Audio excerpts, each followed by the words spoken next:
Bueno, empezamos, ¿no? Bueno, buen día, bienvenidos. Mi nombre es Andrea Rull y ante todo quiero agradecer a Liliana Cove del MAD por el movimiento El Arte de Desestigmatizar, por la invitación a participar del Congreso y de esta mesa. Es un gusto compartir con ella, Claudia, ¿cómo se llama? La compañera Claudia Chiesi no pudo venir porque está enferma y su hija también, así que bueno, estaremos nosotras dos junto a ustedes, que esperamos que podamos abrir la conversación para hacer un intercambio luego de las presentaciones. Bueno, no sé, Lili, hola. ¿Querés vos pasar el video o el trabajo? Bueno, entonces les cuento un poquito porque vamos a pasar el video de la presentación de MAD.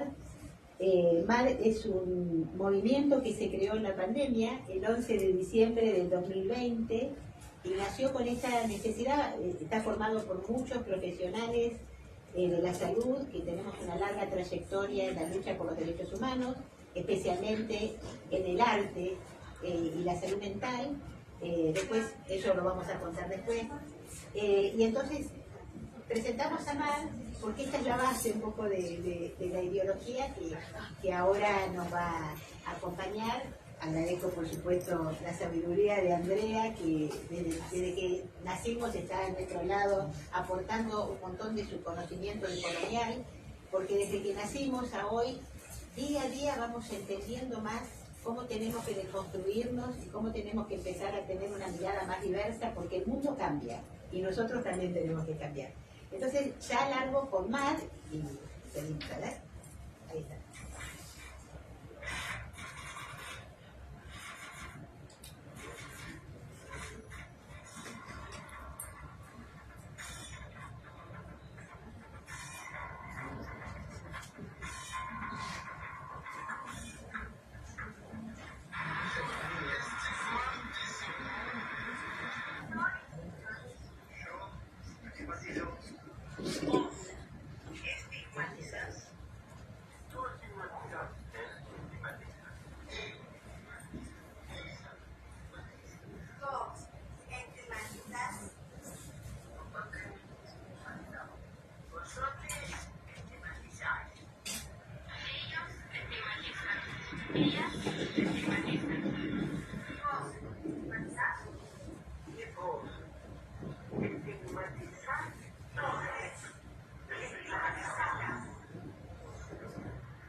Bueno, arrancó Power. Bueno.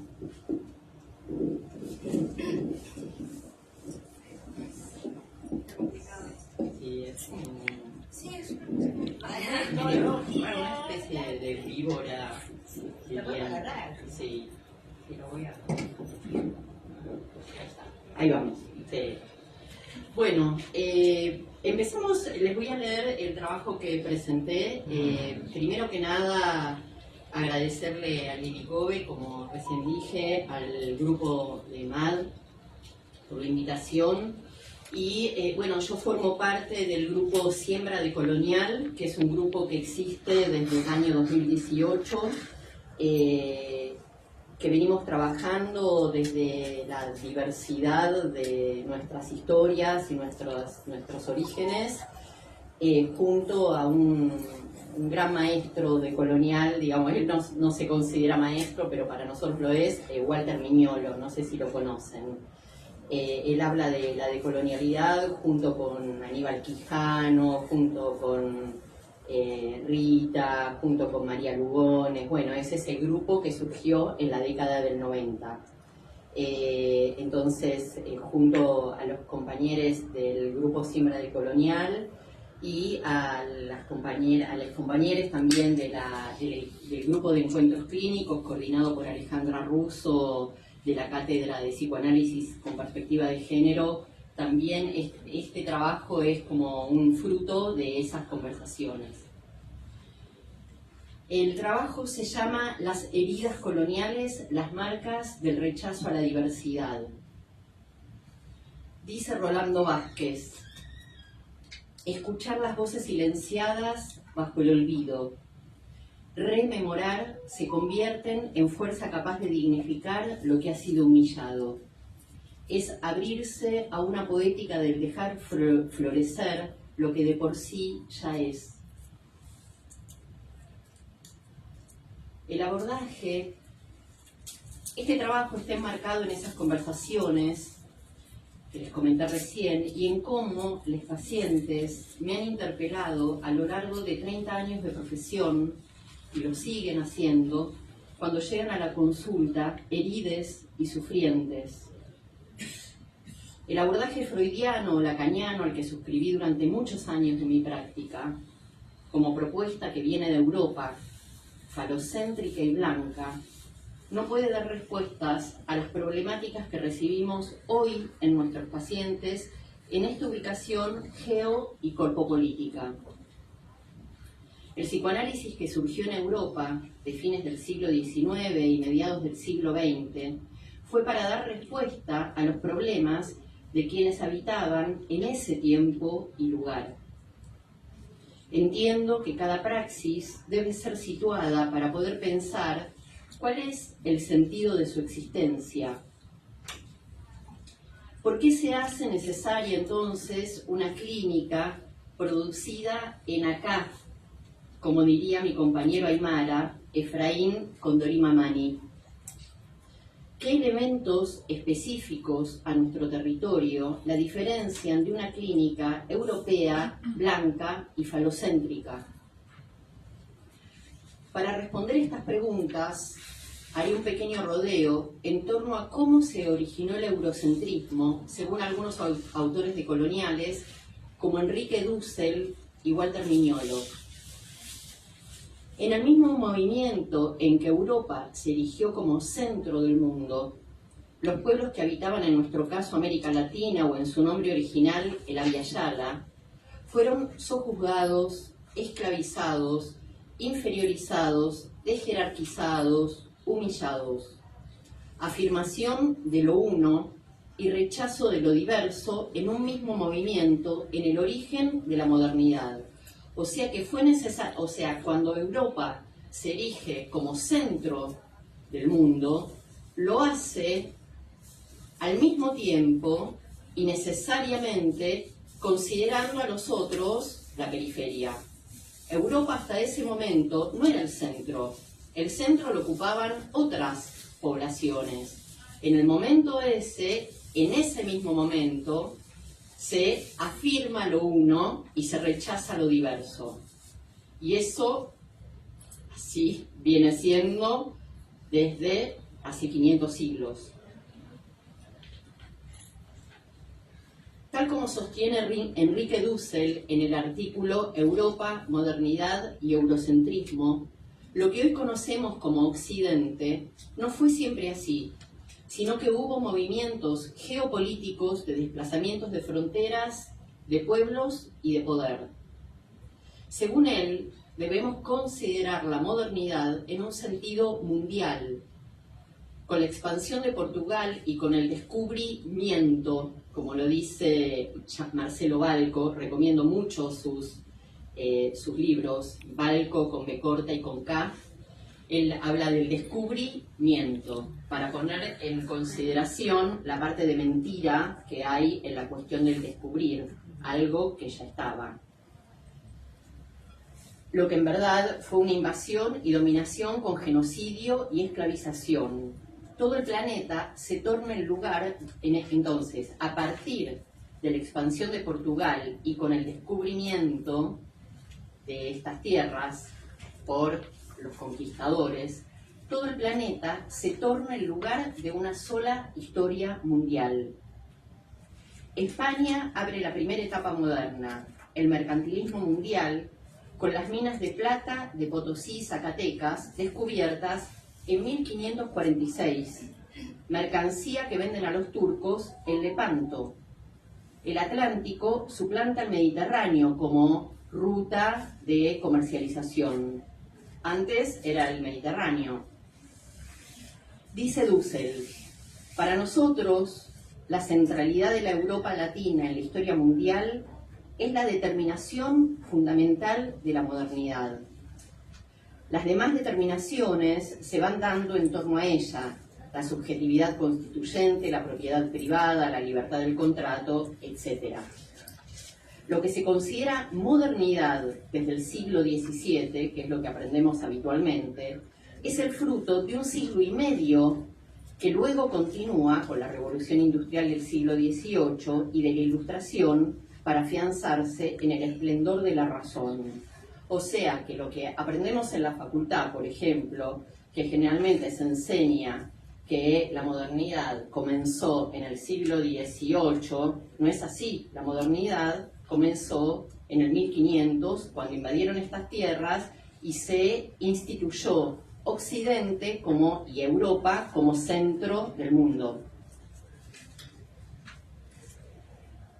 ¿Para qué hacemos este recorrido? Para poner en cuestión que lo que se considera naturalmente centro de la historia mundial y de todas sus manifestaciones como centrales, constituye a todas las otras culturas como su periferia, su subalternidad. El etnocentrismo europeo es el único que pretende identificarse como universalidad, mundialidad. El concepto de colonialidad de Aníbal Quijano introduce una mirada otra, el lado oscuro de la modernidad. Él habla de colonialidad-modernidad, juntos. Dice Walter Mignolo respecto de la colonialidad: hizo posible también pensar que la modernidad no es un periodo histórico, sino un relato. El relato contado por los protagonistas europeos desde el Renacimiento y la Ilustración hasta finales del siglo XX. Modernidad es en realidad un proyecto histórico-político fundado en la expansión del cristianismo occidental. La secularización tradujo la misión cristiana a misión civilizadora y se valió de la centralidad del concepto de progreso, que en el siglo XX devino desarrollo, para definir la misión imperial como la marcha de una modernidad que dejaba atrás lo primitivo, lo mítico, lo religioso, lo oscuro. Es sorprendente cuando nos detenemos a pensar y nos desprendemos y nos ubicamos, como decimos decolonialmente, en la frontera, darnos cuenta hasta qué punto tenemos arraigadas esas creencias, costumbres y mandatos pertenecientes a la modernidad como naturales. Es sorprendente. La idea de bienestar ligada a la posesión de bienes. O sea, voy a estar bien si tengo mi casa, mi coche, mi perro, mi. El progreso a la pertenencia a las instituciones, ¿sí? Si pertenezco o formo parte de la universidad, de la academia, del museo, de una institución del gobierno, etcétera, etcétera, también, bueno, en ese caso voy a progresar, va a ser la idea de progreso. Y el éxito es otra de la retórica de la modernidad, lo que llamamos la retórica de la modernidad, al ascenso en la escala social. Entonces, sos exitoso si ascendiste en la escala social. Lo tenemos recontra arraigado.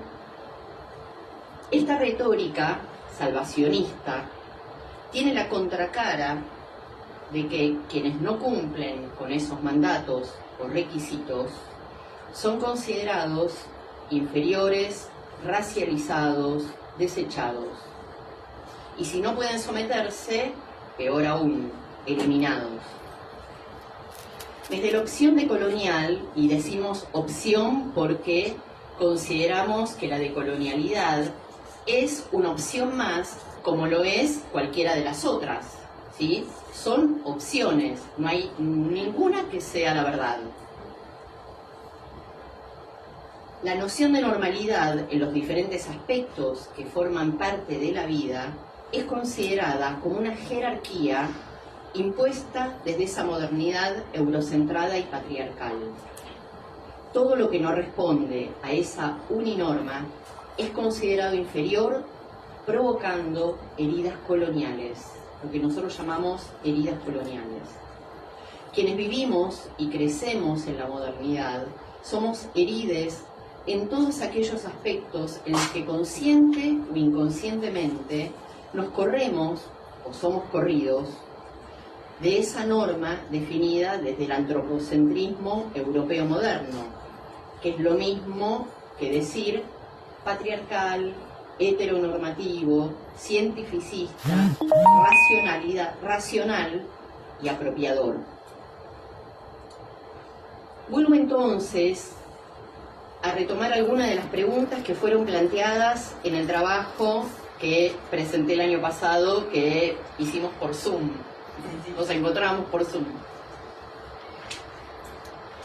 ¿Cómo afecta a cada integrante de las diversas familias el modo de estar, de ser y de sentir en la modernidad?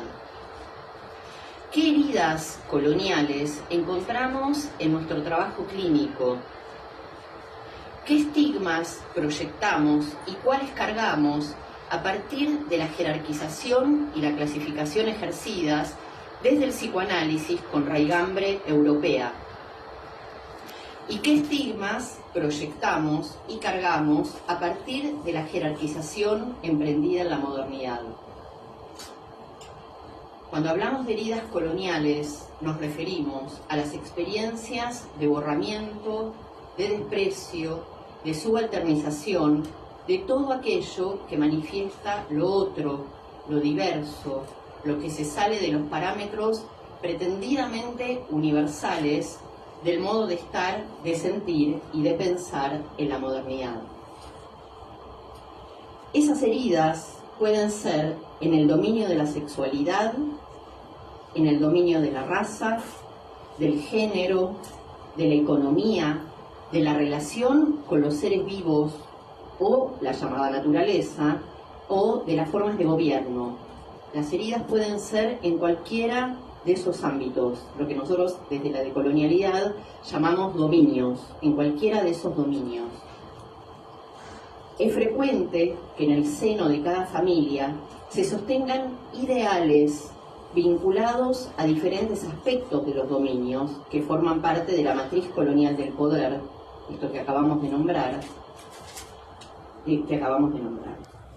Entonces, voy a tomar una pequeña viñeta para que podamos pensar juntos lo que venimos trabajando, como un recorte.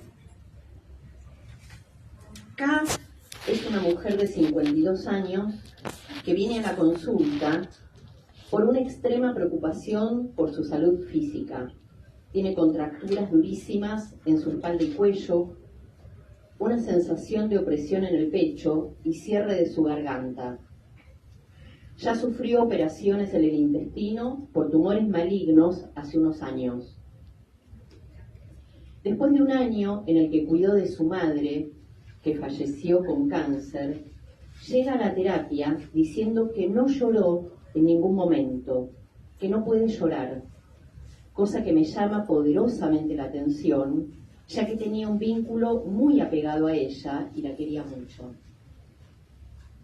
Luego de varios meses en los que va hablando, sobre todo, de estos últimos tiempos y del impacto y la repetición de las imágenes traumáticas del deterioro que provocó la enfermedad en la madre, un día comenta que su madre era huérfana desde pequeña, que era hija de una mujer soltera proveniente del pueblo originario del norte argentino, que se había casado con su padre, hijo de una familia de españoles que habían ascendido en la escala social.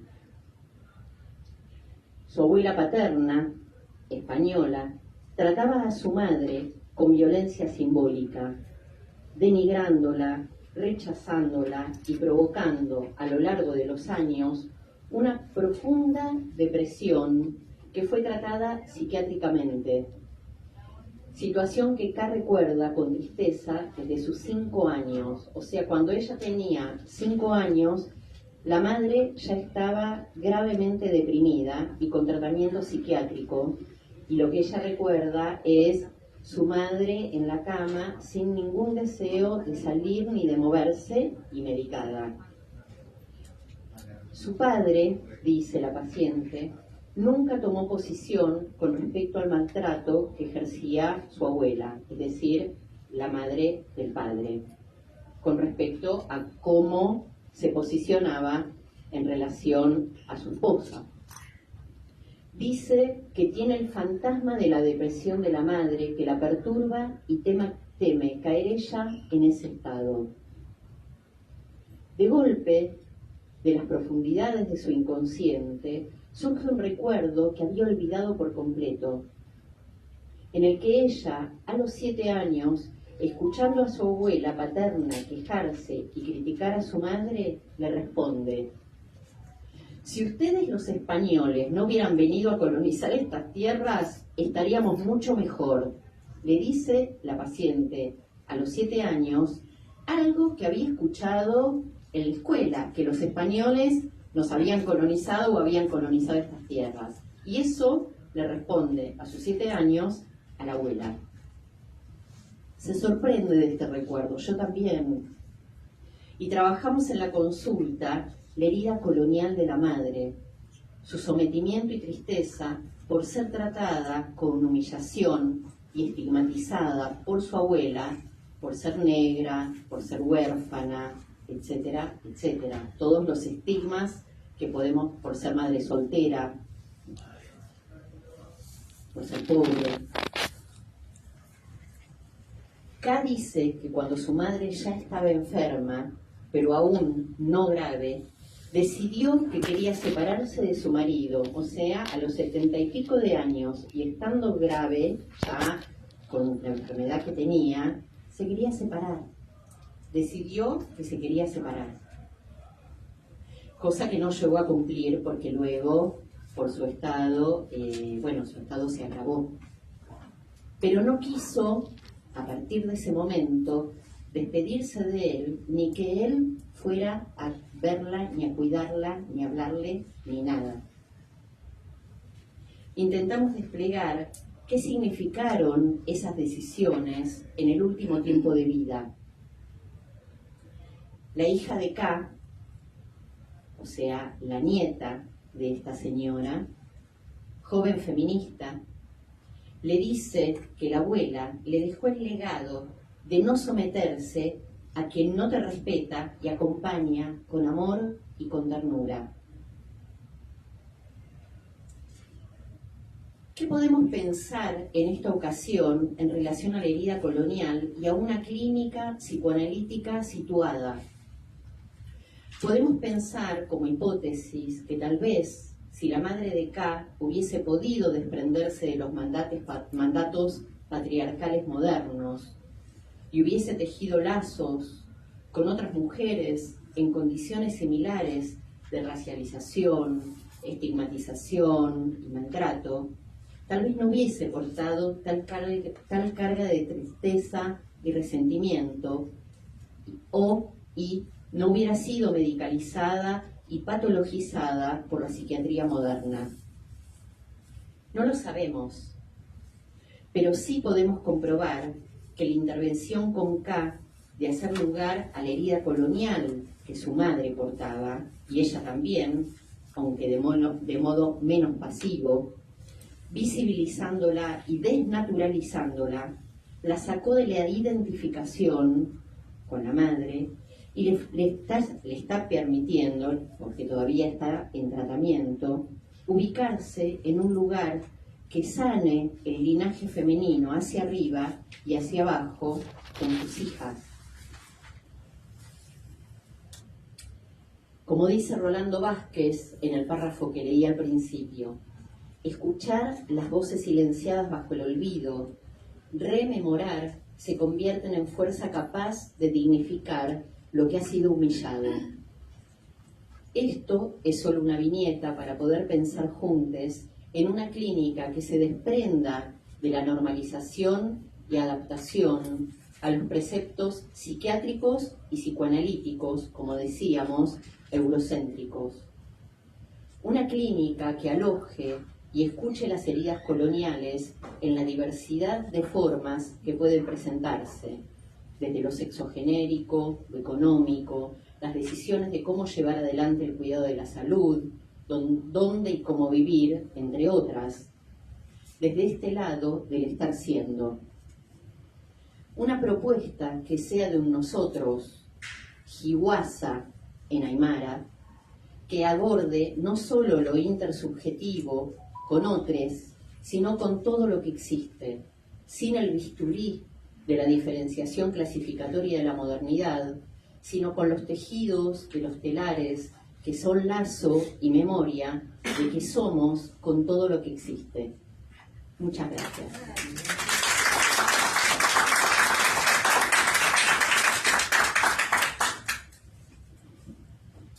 Bueno, como les decía, desde la creación de MAD, MAD se creó a partir de un artículo que era desestigmatizar la mirada, y que hablaba sobre esto, ¿no? Sobre cuántos mandatos tenemos en nuestras miradas y cómo nos aceptamos, que no es una mirada diversa, es una mirada fija que fija al otro, no le permite ser diferente a lo que nosotros creemos que es normal.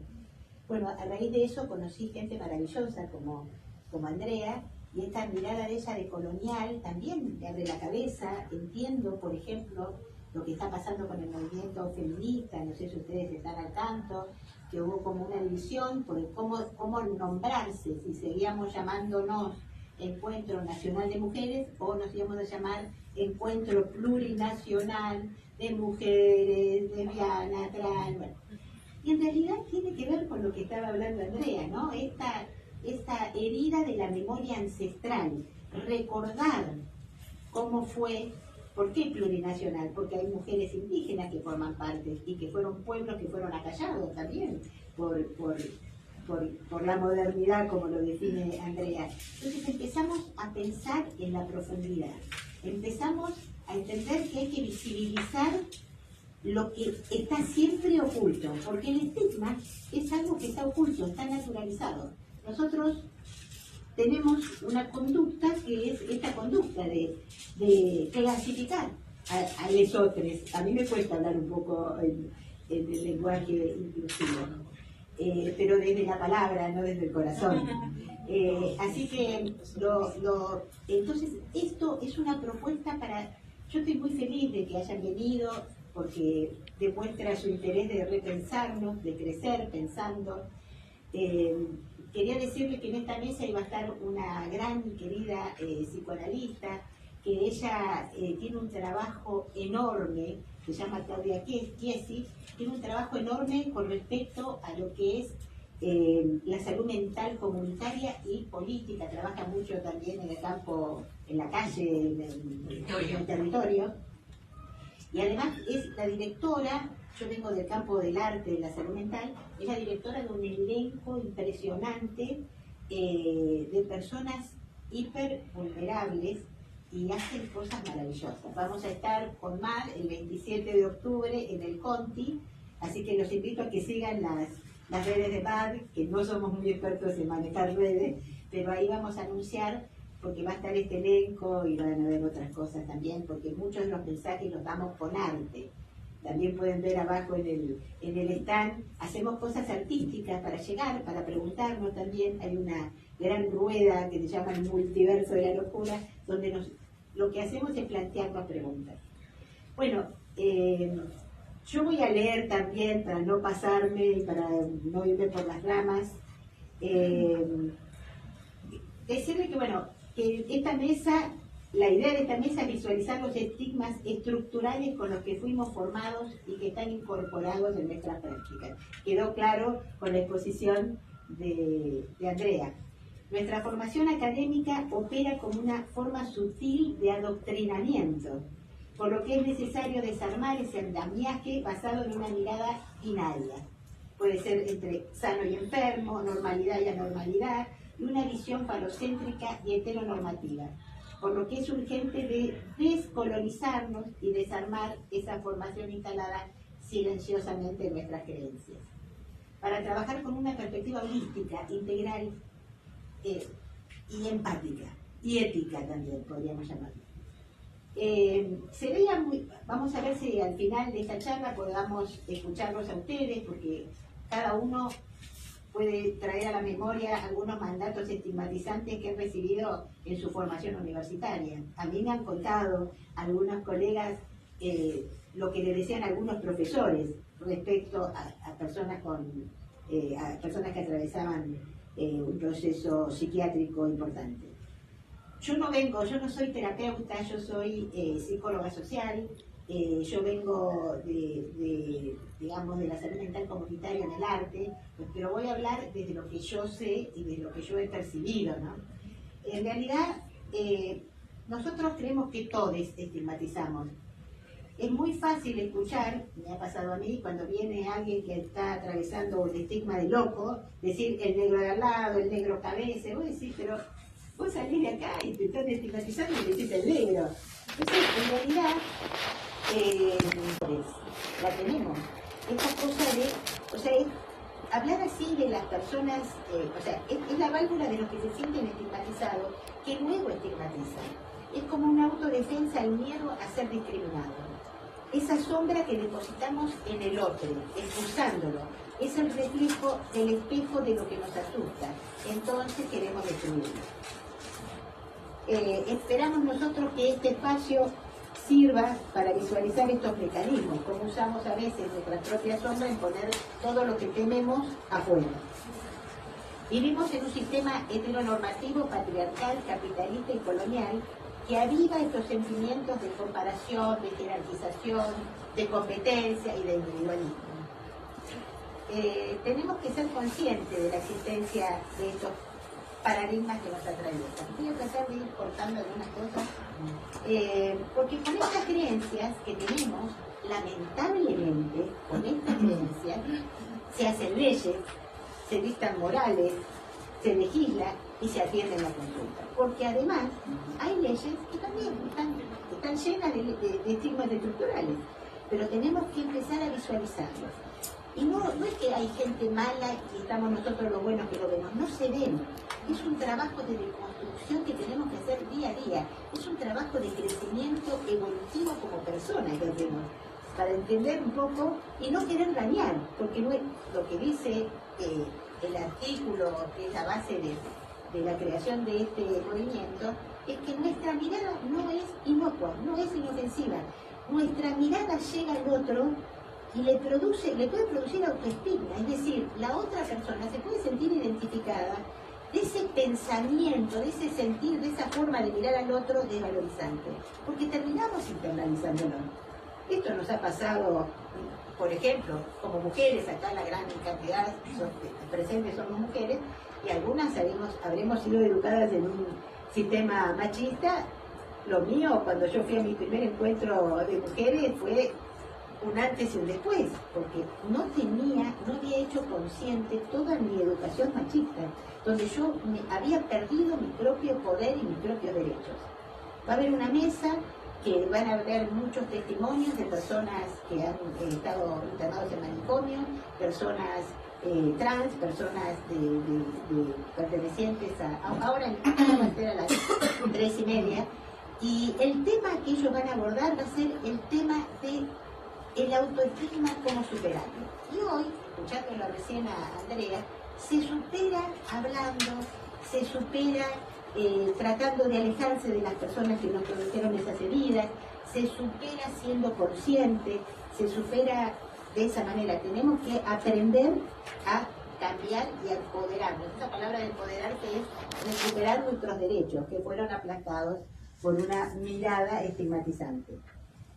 En realidad, corregir nuestra percepción es todo en la vida, no solamente como terapeutas. Cuando corregimos la percepción, el mundo que vemos es distinto. En realidad, acá escribí que nadie puede anular a cero los condicionamientos de la cultura que ha recibido desde la infancia, es casi imposible, pero cuando tomamos conciencia de la importancia de desestigmatizar la mirada, es más fácil que intentemos deconstruir esos prejuicios. Si yo sé que estoy lastimando al otro, que le estoy creando vulnerabilidad, que le estoy haciendo una vida sin posibilidades de crecimiento y de evolución, bueno, hacerte responsable de lo que estás haciendo y cambiar, hay que hacer un esfuerzo. Bien, a ver, voy a pasar. Yo les quiero contar, yo tengo una amiga a quien admiro profundamente, es licenciada en psicología, graduada en la UBA, es máster en psiconeuroinmunoendocrinología, docente y conferencista en el área de psico-oncología y cuidados paliativos, y dirige una, no lo voy a mencionar, porque si lo menciono lo van a conocer el lugar. Ella, cuando leyó el tema de desestigmatizar la mirada y escuchó algunas conferencias, dijo: Lili, te confieso, yo a las personas que vienen, que tuvieron un tratamiento, una internación en algún manicomio, yo no las atiendo. Yo no me quiero mezclar con ellos. Aceptando como un prejuicio hacia las personas que habían padecido la locura. Entonces, a mí me encanta, porque tenemos que ser auténticos, tenemos que reconocer nuestras sombras, porque es la única manera de evolucionar, porque además quizás no son nuestras, fueron incorporadas porque así nos educaron. Esos miedos están incorporados con la educación. A ver, los trabajadores de la salud mental, y esto lo sé muy bien, viven día a día codeándose con el dolor, con la tristeza, con la desesperación, y yo me imagino que muchas veces estamos llenos de impotencia, estamos llenos de angustia. A veces me ha pasado a mí de ver a gente en un estado de sufrimiento, y ¿cómo la ayudo? ¿Cómo la ayudo? ¿Cómo se hace esto? Entonces, en realidad, estar fijo y defender una teoría con esa pasión, si no, a veces no somos efectivos, somos impotentes de ayudarlos. Entonces, me parece que este es el espacio para que podamos pensar, podamos abrirnos a pensar nuevos procedimientos, a cuestionar prácticas, a saber, el tema de la distancia óptima está bien, la consulta tiene que ser individual, la consulta tiene que ser en un espacio de consultorio. O sea, hay tantas cosas que nos metieron como encuadre, como forma. Pensar quizás no es efectiva para todo el mundo. No es efectiva. Entonces empecemos a ser más flexibles, a romper estas rigideces de las normas con las cuales fuimos formadas, ¿no? Miren, este año, MAD, cuando leímos el título del Congreso, Clínica y Política de la Diversidad Salud Mental, primero me dio una felicidad enorme, porque es algo que venimos hablando, y después llegamos a la conclusión y queríamos venir, no llegamos a hacer el flyer, pero con una imagen que quiero que todo el mundo se lleve. La relación, no la tengo cargada, pero es la relación entre diversidad y anormalidad. A medida que la palabra diversidad aumenta, disminuye la normalidad. ¿Por qué? Porque si nosotros tenemos una mirada diversa, no vamos a ver al otro anormal. Pero si tenemos una mirada cerrada y normativa, vamos a ver que todo lo que no es como nosotros es anormal. Entonces hay una relación. Tenemos que empezar a hacer diversa nuestra mirada, entender que hay otras formas de ser y estar en este mundo. O sea, no hay, hasta de sentir, otras sensibilidades. Tenemos otras sensibilidades. A mí me interesa mucho todo lo misterioso, me interesa la cábala, me interesa lo espiritual, me interesa ¿cómo se dice? Los astros, la astrología. Si uno lee la astrología y empieza a ver si alguien se interesa por eso, hay una cantidad de temperamentos que ya vienen, o sea, somos diversos. Pero si vamos a empezar a pensar que una persona, porque bueno, tiene este TOC, ya lo tenemos que medicar, o sea, estamos sobremedicando las diferencias, estamos sobremedicando, porque tenemos que ponerle un freno a todo eso, tenemos que ser más éticos, más solidarios con el otro y con el dolor. A ver, quiero contar, Fernando Colina, que es un referente de la reforma psiquiátrica española, desarrolla la necesidad de avanzar sobre una clínica sin diagnósticos, manifestando que los mismos son un obstáculo para la comprensión de la persona. Es una etiqueta que borra el sujeto, dice este psiquiatra. Colina, y es lo que lo traigo porque es lo que pensamos nosotros desde MAD, ¿no? Colina dice también de la importancia del trabajo en la comunidad y con la comunidad, en contraposición al giro positivista centrado en la medicalización y en lo hospitalocéntrico con una fuerte injerencia de la industria farmacéutica. No nos tenemos que olvidar que la salud está muy influenciada por intereses económicos. No lo podemos obviar. No es un problema de que uno es socialista, capitalista. No. Tenemos que entender que lamentablemente la salud está atravesada por intereses poderosos económicos y es difícil cambiar, determinar, hasta la ciencia está atravesada por las investigaciones científicas se dan para esto, no para...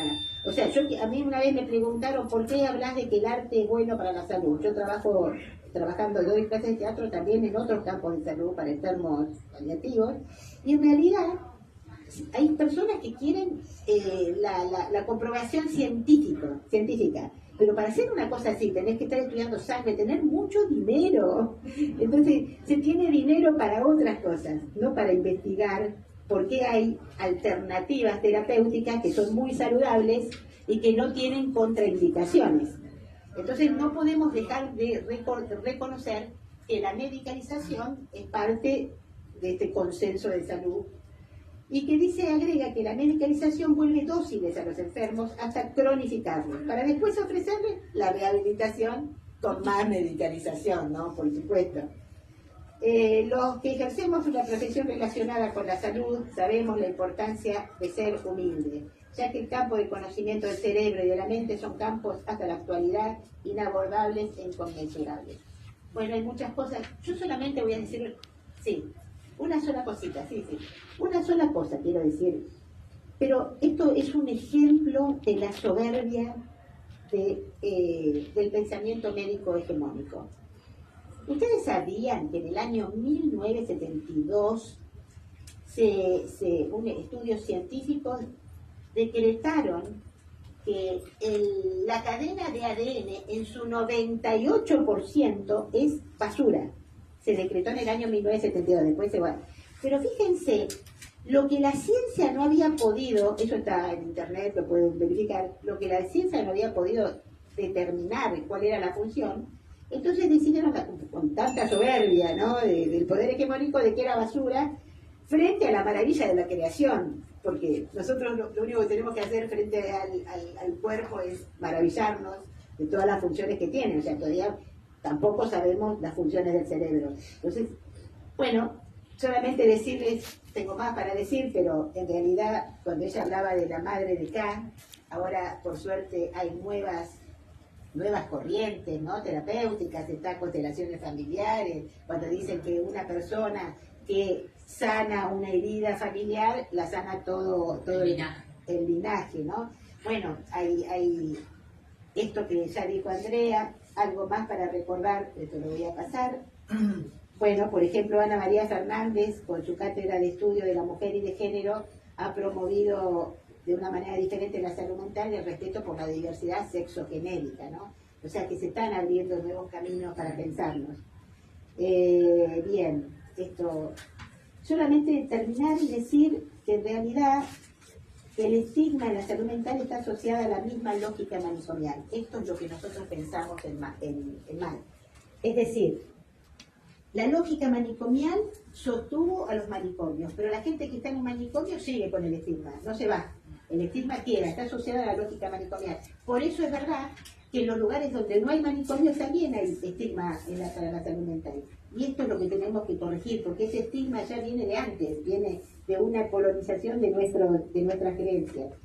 Y quería remarcar que la Ley Nacional de Salud Mental es una ley que por fin, y en palabras, pone en la mesa muchos estigmas estructurales sobre la locura, y es una clara aceptación de la diversidad para no patologizar las diferencias. En su artículo 3, los invito a todos que lo lean, no lo voy a leer ahora porque queremos hacer un intercambio con ustedes, pero por ejemplo dice: en ningún caso puede hacerse diagnóstico en el campo de la salud mental sobre la base exclusiva de estatus político, económico, perteneciente a un grupo cultural, racial o religioso. Después dice: por la elección o identidad sexual. Por ejemplo, respecto a este tema, preguntarnos en nuestra formación, con perspectiva, si fue con perspectiva de género, ¿no? Y reconocer que en el año 2012 se sancionó en nuestro país una ley de avanzada, como fue la Ley Nacional de Salud Mental, que es la ley de identidad de género, donde se despatologizaba la identidad sexual y la diversidad sexual. Entonces, nosotros pensamos que reconocer a la diversidad como un derecho, tenemos que, para dejar de proponer tratamientos correctivos como se hacía hasta antes de su sanción. Bueno, seguimos preguntándonos qué estigmas proyectamos y cargamos a partir de la jerarquización de la modernidad y cómo influye nuestra matriz colonial del poder en nuestro ser terapeuta. Así iremos evolucionando nuestras prácticas, con menos certezas quizás, pero con más preguntas para ir adecuándonos a los cambios de un mundo que cada vez es más dinámico y con nuevos desafíos. Y ahora nos encantaría, a Andrea y a mí, que nos cuenten ustedes, porque cada uno de ustedes habrá sido formado con algún estigma estructural que ahora descubren, ¿no? Como diciendo, no, esto, o habrán encontrado cosas dentro de la norma elegida como práctica que no encaja tanto en algunos tratamientos. Sería interesante hacer un intercambio, ¿te parece? Se lo paso a eso. Gracias, Lili.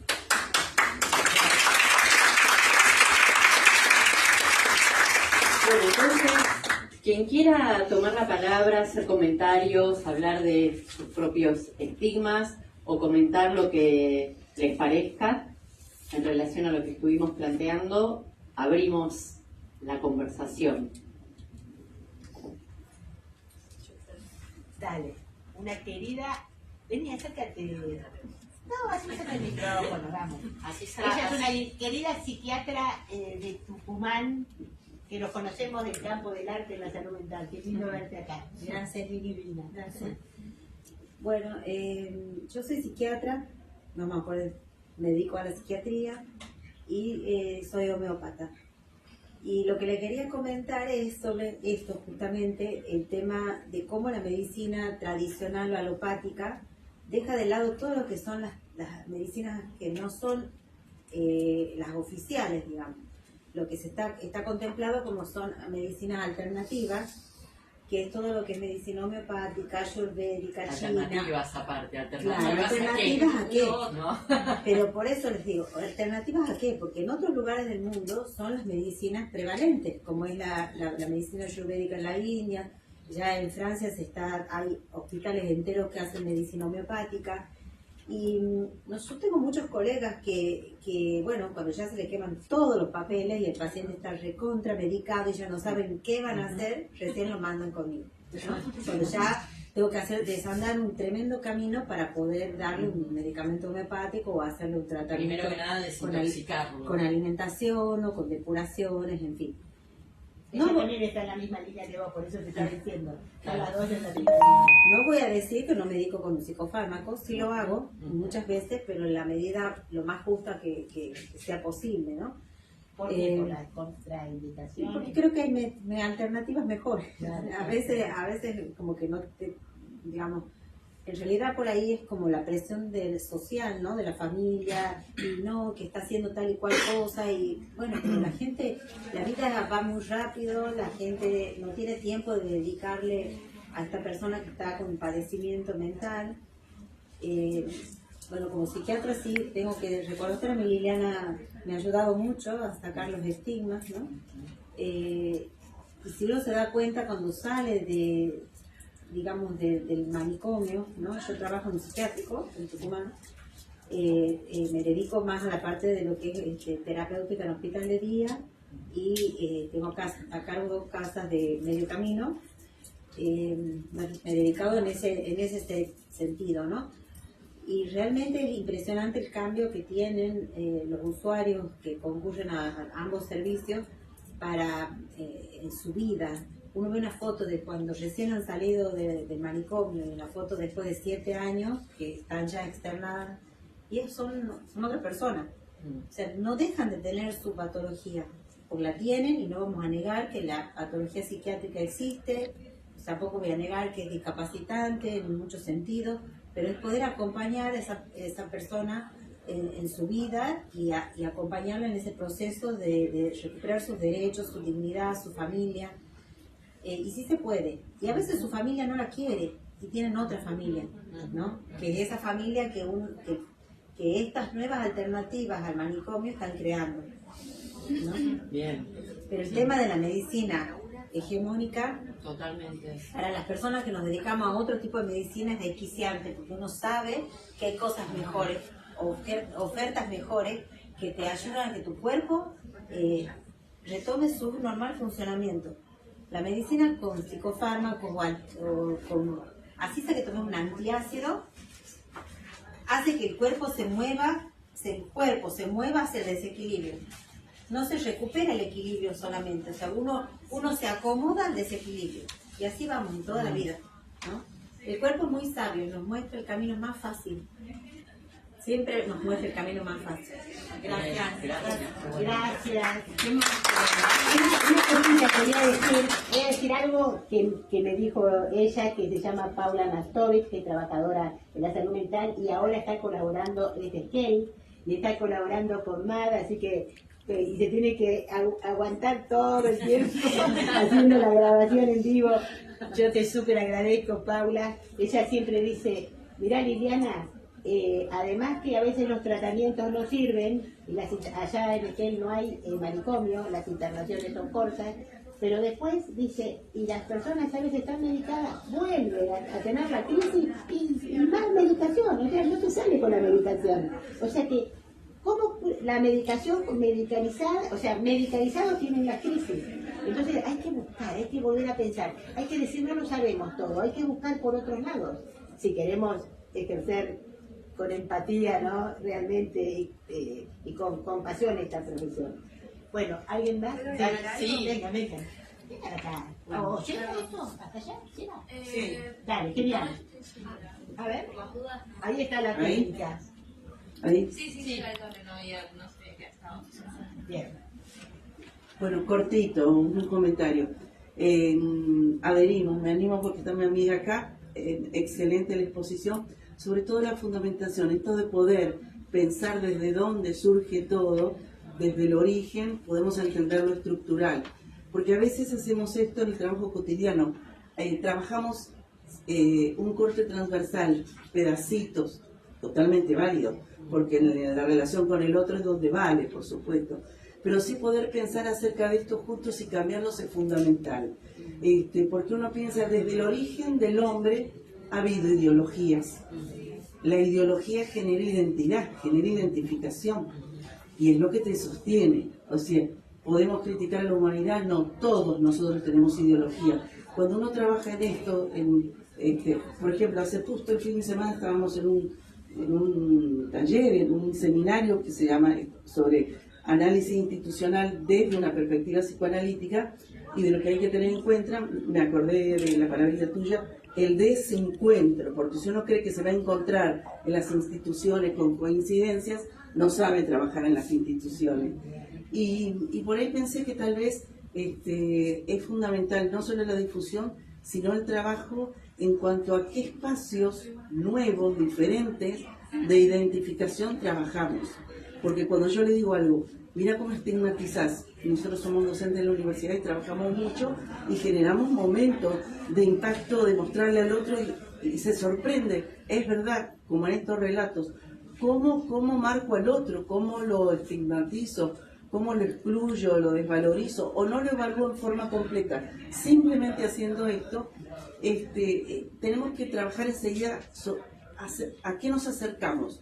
Cuando esto no está bien, ¿con qué nos identificamos?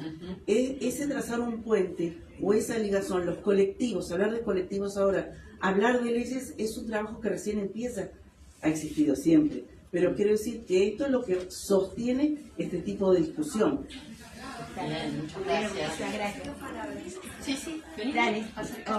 Ahí No está. sé si llega. Llega. Bueno, gracias, chicas. Dale, Sí. acércate. Sí. Mejor aquí salir. Ah, bueno. Genial. Te viniste con todo. Bien. Bueno, yo lo único que lamento es no haber llegado a tiempo en esta mesa, pero todo lo que escuché me encantó. Comparto totalmente. Yo soy presidente del capítulo de Psiquiatría Integrativa y Ecológica. Y el nombre, a veces, y ecológica. Y el nombre fue inventado por mí y por todo el equipo nuestro. Y muchas veces también fue descalificado ese lugar. Y coincido totalmente en que si no aprendemos a integrar, si creemos ilusoriamente que vamos a curar o a sanar a alguien desde el DSM-4 y la psicofarmacología, seguro vamos a fracasar. De pronto tenemos un montón de recursos, desde la epigenética, lo ambiental, lo ecológico, lo complementario, la educación física, la actividad física, la creatividad y también, ¿por qué no?, las medicinas complementarias que hacen un aporte importantísimo. Los pacientes llegan a mí justamente porque hago esta especialidad y en lo que ayuda es que logran disminuir muchísimo la cantidad de psicofármacos. Y vienen por eso justamente, porque se corre la voz y saben que con este abordaje mejoran la calidad de vida, se hacen cargo de lo que les pasa y logran desapegar un poco del rótulo de la enfermedad que desde la psiquiatría convencional los hacen crónicos, eternos y sin salida. Esto solo quería agregar. Gracias a ustedes. ¿Alguien más quiere hacer algún comentario? Es ahora el momento, así Ahora. conversamos, así intercambiamos, está bueno. Ay, a mí se me ocurrió otra cosa.